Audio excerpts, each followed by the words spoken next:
Well, there's a so-called blockbuster report in today's New York Times. It's a story about selective leaks from a book that you can pre-order on Amazon.com from John Bolton. To me, the facts of the case remain the same. There is nothing new here to what the House managers have been saying. It's interesting because I believe the president's team did a great job on Saturday. A wonderful job presenting the case, and I'm looking forward to hearing from them today and tomorrow. What the president's team was able to do on Saturday was truly undermine the case of the Democrats and undermine the credibility of Adam Schiff. So, as I've said last Friday right here, I think there's going to be something new coming out every day, very similar to what we saw in the Kavanaugh trial. New information, old information told in a different way to inflame emotions and influence the outcome. So I say, take a breath. Let's listen to the president's lawyers today in the case that they present.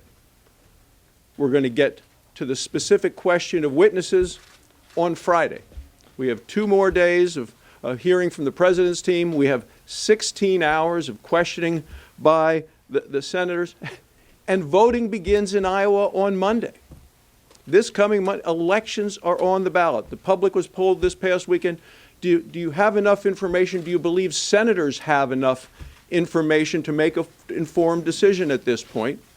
And the public said yes, they have enough information, but we're going to be asked that question on Friday.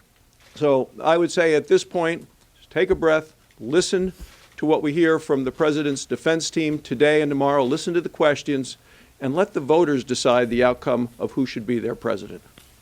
Senator Braun, thank you. Both of you have made the argument that nothing has changed, nothing is new, this doesn't actually change anything. But it has changed something. It's changed the calculus of some of your Republican colleagues as it relates to witnesses. Can you tell us about the conversations you've had with your Republican colleagues where the ground seems to be shifting here? And are you prepared for this trial to go past potentially the State of the Union, past next week, longer than expected if needed? So after the last session, I did speak to some that have been kind of grappling with the issue, and I think, yes, it probably will make the dynamic different. But I think it is clear that the question of witnesses was going to come up anyway, and I think in this case, it may move the needle in one direction or another. And for the people that still are thinking that, the foundation of how it originated, what we've heard so far, every senator will have a different opinion of how important that is. But I'm not going to deny it's going to change the decibel level and probably the intensity at which we go about talking about witnesses, which are going to be on Friday. And the interesting thing to me is, Chuck Schumer, he comes up here and he always said, I just need 4 Republicans. Ladies and gentlemen, that's not about witnesses. He needs 4 Republicans to be the majority leader of the United States Senate. It is his magic number. That's his focus. He has known from the beginning that he was never going to have an opportunity to actually remove President Trump from office or remove President Trump from the ballot. His goal, as clearly stated, is to become the majority leader, not to remove the president. I want to add one thing to that. This is a political process, and when it comes to how each of us has to look at this, that's different for every senator. And I think politically, Speaker Pelosi knew that we may be coming to this day. I just heard today, and you don't hear much about it, President Trump is leading the candidates in a New York Times Siena poll in Iowa. He's leading in some of the swing states. And when it all comes down to it, when you push this hard on something that you've tried to do for so long, there is a political consequence. And after we get through this, that's the true measure, because we're overturning one election and we're trying to prevent another, and that'll weigh into everybody's conversation. Senator Braun. Senator Braun, last week you said, I asked you if you thought it was okay for the president to withhold aid to coerce an announcement investigation. You said, and I quote, I'm saying it didn't happen.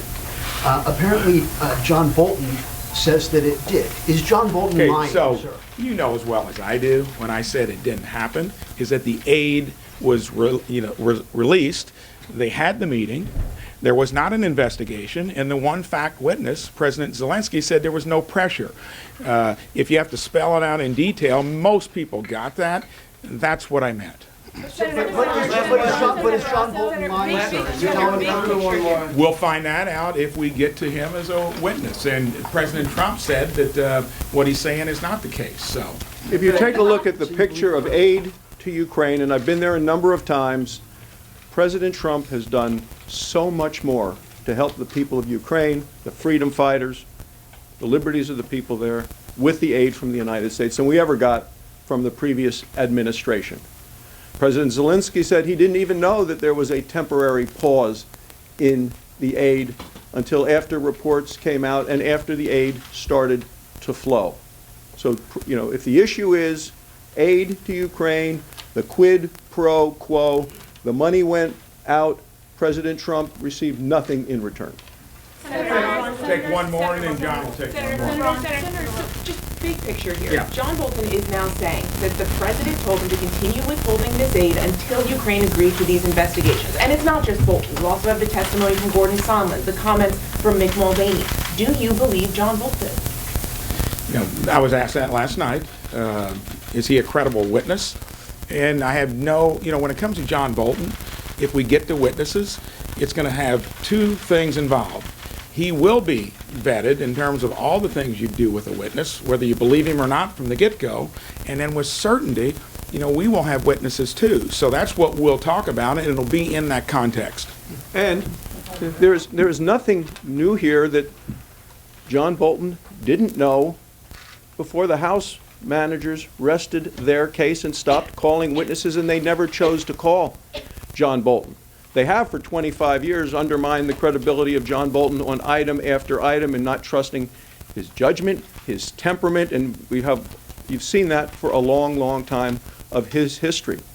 So we're going to have a chance to hear from the president's lawyers at 1 this afternoon. We're going to listen closely. You can imagine every ear is going to be tuned to that as we hear that defense. But from this point, when I take a look at what the beginning part of your question, the aid went, the investigation was not announced, so there is no quid pro quo. Senator, are you worried about how it's going to look to voters if you vote against hearing from witnesses? Democrats say that would be a cover-up. Well, they've been saying that for 6 months. Yeah, all along. So I think that's where it comes down to each senator having to make that decision. And you're going to have to weigh your conscience and what the people back home want you to do. And even when we get there, I think it's going to vindicate the president, because in places, in many states, where as much as the president infuriates half the country, he inspires and elates the other half. And we're still dealing with this. And I'll cite even what's happening in the Democratic race. Bernie Sanders is surging. I came here because I was fed up with business as usual here. And President Trump and Bernie Sanders are manifestations of that. I heard Bernie just a little bit ago.